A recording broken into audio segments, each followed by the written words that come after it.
perhaps you don't understand that that fence was meant to keep out some predators.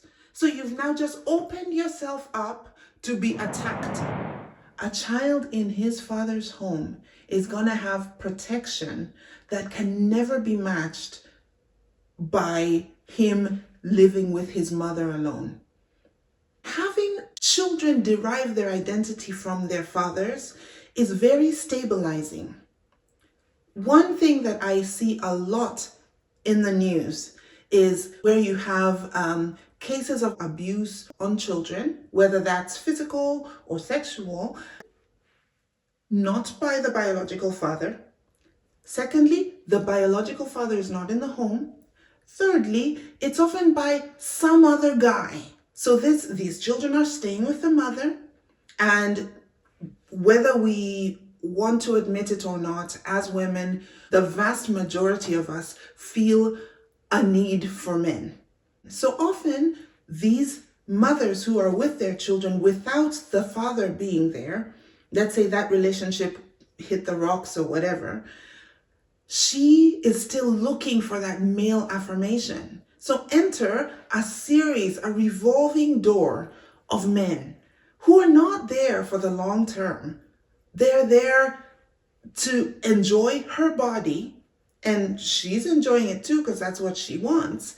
But the mindset is not with the children in mind. It's mom's needs in mind, mom's physical needs, mom's wanting a man. And often, those men are the ones who end up perpetrating these nasty things on the children. Let's think of ourselves as animals and not be too romantic about this.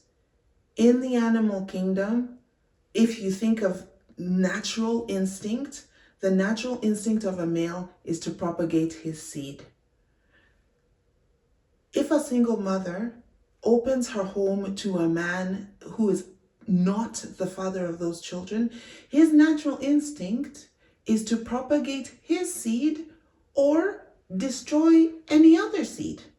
So in that case, if there's a boy in that home, this male who has entered into that is going to try and squash that seed. It's horrific, but we read about it all the time in the news. So let's not pretend like it doesn't happen.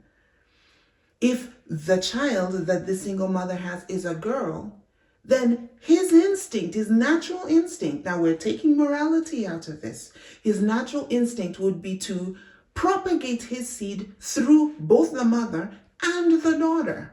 Again, we read this all the time. Let's not pretend it doesn't happen. Ladies, keep the father of your children in your home. That's the best protection that they can get. And if you can't get along with the father, make time for those children to be with their father. And if one ends up as a single parent, please put the child's interests first, which means suspend dating. Suspend dating. We need to think outside of ourselves and our present need, not looking further than our nose. The children are what's important in that scenario.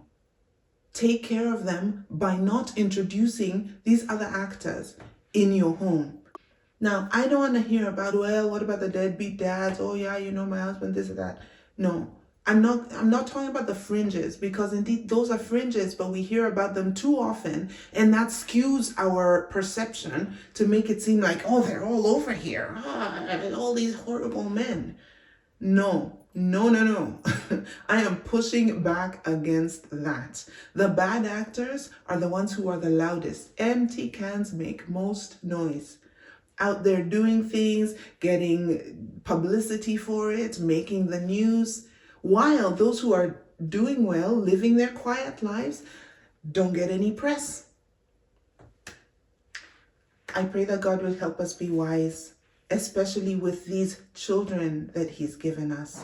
When we understand how necessary men are in society, but especially in the home, then we will start treating them with the respect that they deserve.